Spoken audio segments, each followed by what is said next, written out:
अब तो क्लियर हो गया विनोद जी, राहुल गांधी रेस में नहीं है, अशोक गहलोत शशि थरूर के बीच मुकाबला है।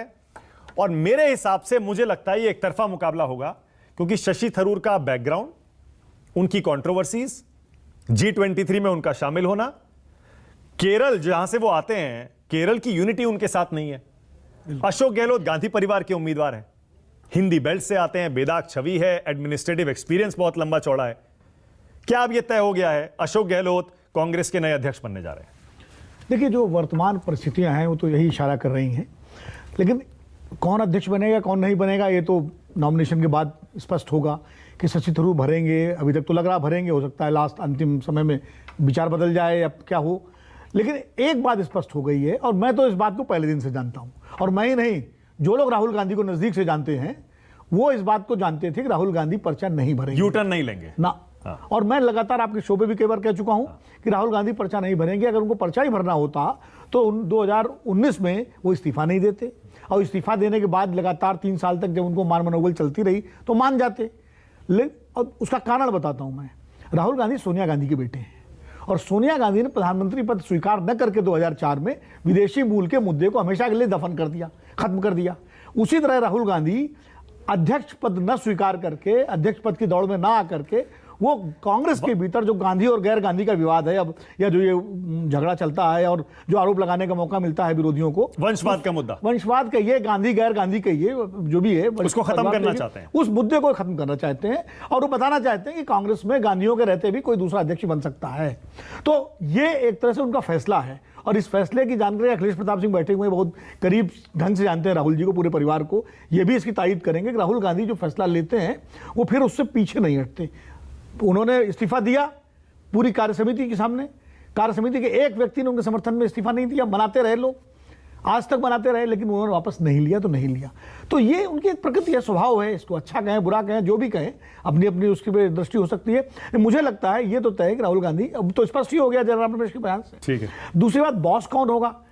पलड़ा, अगर मान लीजिए काल्पनिक स्थिति हम लोग करते हैं कि अशोक गहलोत बनाम शशि थरूर में चुनाव हो, यूं तो गांधी परिवार किसी के समर्थन में खुल के नहीं आएगा। वो ये कह रहे हैं हम तो तटस्थ रहेंगे, जिसको लड़ना है लड़िए। और तटस्थ रहना भी चाहिए उनको, भले ही मौन समर्थन या खामोश समर्थन या किसी के साथ हो। अशोक गहलोत का पलड़ा इसलिए भारी है, एक तो वरिष्ठता उनकी, सारे वरिष्ठ नेता उन्हें स्वीकार करेंगे, कोई भी वरिष्ठ नेता अपने से कम अनुभव वाले नेता को अपने सिर पर नहीं बिठाना चाहिए। उम्र और एक्सपीरियंस दोनों, नंबर एक। दूसरी बात, वो हिंदी पट्टी से हैं, उस राज्य से है जहां कांग्रेस अभी भी मजबूत है, सरकार में है, और ओबीसी हैं, सरकार में है, चुनाव होने वाला है, तो इंपॉर्टेंट है, और ओबीसी हैं।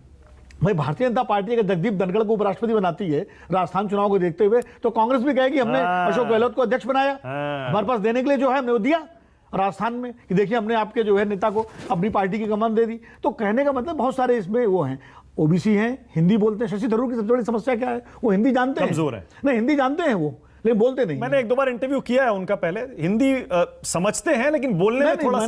मैंने तो उनकी किताब पर उनसे चर्चा की है इंडियन न्यूज सेंटर में, जो उनकी किताब हिंदी में उसका तर्जुमा आया जो अंग्रेज शासन वाले में, उस पर पूरे हिंदी में ही बात की उन्होंने मुझसे। अच्छा। लेकिन वो हिंदी बोल, शायद भाषण नहीं दे सकते हिंदी में, ये उनकी कमजोरी होगी। तो ये एक बड़ी कमजोरी है। और भारत में जो व्यक्ति राजनीति लंबी करना चाहता है उसको हिंदी तो सीखनी पड़ेगी। अब मोदी जी गुजराती भाषी हैं लेकिन हिंदी बोलते हैं। और तो और देखिए केसीआर, वो अच्छी हिंदी बोलते हैं। चंद्रशेखर राव जो है कितनी अच्छी हिंदी बोलते हैं, इसीलिए भारत में वो बार बार आजकल घूम रहे हैं। नरसिम्हा राव जी कितनी अच्छी हिंदी बोलते हैं। तो हिंदी बोलना तो आना पड़ेगा, ये अशोक गहलोत का एक प्लस पॉइंट है। फिर जो अनुभव उनका है, राजीव गांधी के जमाने से है, तो इंदिरा गांधी के साथ के, संजय गांधी के टाइम से, वो उस समय से हैं, वो कांग्रेस पार्टी में रैंक एंड फाइल से आए हैं। राजीव जी के साथ रहे, उसके बाद लगातार 3 बार मुख्यमंत्री रहे, केंद्रीय मंत्री रहे, संगठन जनरल सेक्रेटरी रहे, संगठन महासचिव रहे पार्टी के, तो हर पद पर रह चुके हैं। और एक ओबीसी मैसेज भी है कांग्रेस देना चाहेगी, क्योंकि मोदी जी के नाम के आगे जब ओबीसी लगाया जाता है, जब भारतीय जनता पार्टी कहती है, उससे तो मोदी जी का व्यक्तित्व हम तमाम चीज़ों के मामले में बिल्कुल भारी है, हर चीज़। खाली ओबीसी ही नहीं, उनके ऊपर और उनकी लोकप्रियता के और भी कारण है, लेकिन ओबीसी एक बड़ा फैक्टर है। तो वो उसका जवाब भी कांग्रेस देने की कोशिश करेगी अशोक गहलोत के जरिए। तो मुझे लगता है अशोक गहलोत का पलड़ा इसमें भारी है। अब ये अलग बात है कि मुख्यमंत्री और अध्यक्ष दोनों रहेंगे या अलग अलग रहेंगे, इस पर अपन बाद में चर्चा। ठीक है, क्योंकि ये तो मुद्दा भी शुरू हुआ है, अभी तो ये खुलेगा और चलेगा। हर्षवर्धन त्रिपाठी मुस्कुरा रहे थे अभी। बीजेपी कांग्रेस बाद में करेंगे आज, मुझे पता है, क्योंकि अखिलेश जी की भी अपनी मजबूरियां हैं, प्रवक्ता रहते हुए वो एक सीमित दायरे में बोल पाएंगे। के शर्मा आज देखिए, उनके लिए तो बल्ले बल्ले है, उनको तो बाहर बैठकर सिर्फ अपने बंदूक का निशाना जो है वो कांग्रेस पर करना है। शर्मा तो दुधारी तलवार भांजेंगे। लेकिन मेरा काम आज ये है दर्शकों को थोड़ा विश्लेषण भी दिखाना है।